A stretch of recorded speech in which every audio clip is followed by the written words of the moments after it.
Isaiah chapter 12. Verse 2 says, behold, God is my what? Salvation. Somebody say salvation. The word in Hebrew is the exact same word as in Greek. It means the same thing. I need you to understand that when the Bible talks about salvation, Tony, God is just talking about the fact that you're now a Christian on your way to heaven.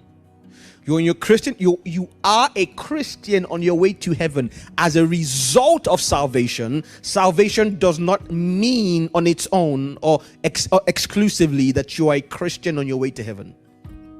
You became a Christian because you are saved. You are not saved because you became a Christian. Salvation means exactly what the word says in English, that you were saved, delivered from something.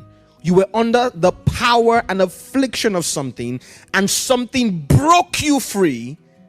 Now it is your place in the faith is possible because you are saved, but your salvation doesn't only mean that you have a place in the faith. In essence, there was a conflict that was decided in your favor. Hence the name salvation. God is my salvation. I will trust and not be afraid. For the Lord Jehovah, he is my strength and my song. He is also become my salvation. Verse 3 says, therefore, someone say therefore. In essence, because God is now my salvation, I now have the right. So, see, listen. He is my salvation. Someone say present tense. He is my strength. Someone say present tense. He also is become my salvation. Say present tense. Verse 3 then says, with joy shall you draw. Someone say future tense. Are you with me? Someone say future tense. So he is my salvation, but with joy I will draw. In essence, there is a component to my salvation that is past tense, and there is present, and there is a component that is requisitely dependent on what I am able to do. Someone say able to do. There is a component to salvation. Remember, salvation means that there is a battle that has been decided in my favor.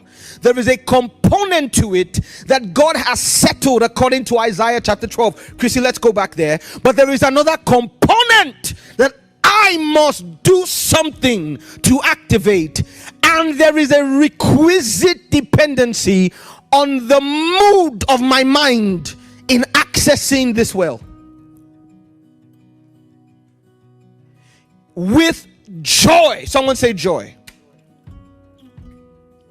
With joy shall I or you draw water out of the wells of salvation. So while God has already saved me, the full expression of that salvation is locked up in a well, and my bucket is joy.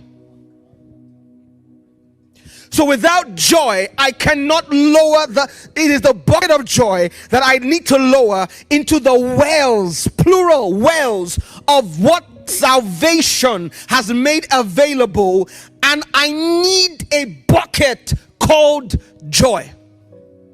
If Satan cannot stop salvation from happening, if he cannot bar me from the well, he can steal my bucket.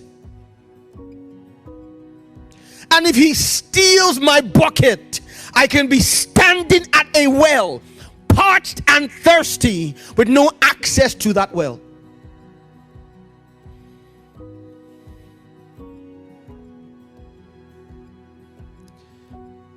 And it will not surprise you to realize that joy is a component. At least is partially a component. I know there's a spiritual capacity to joy, but it is at least partially a component of the mental faculty. In essence, Tony, if I steal your joy, I have stolen your access to the wells of salvation.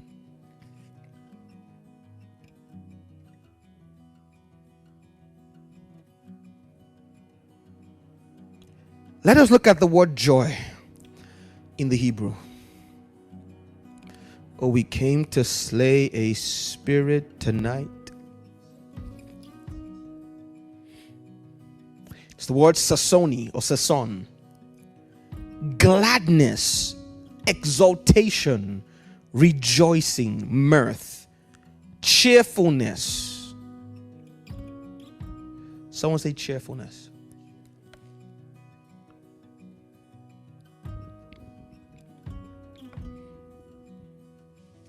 So, ladies and gentlemen, I exposed to you the straw man called depression.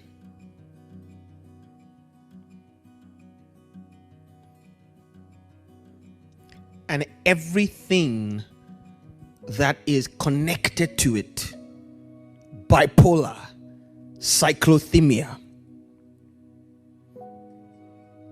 anxiety, paranoid schizophrenia.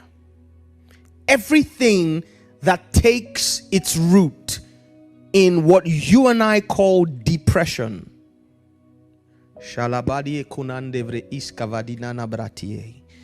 Every behind the medical pathways, which I agree with, I have been a what's the word now? An experiential, or have experiential knowledge of. But there is a straw man behind the scenes.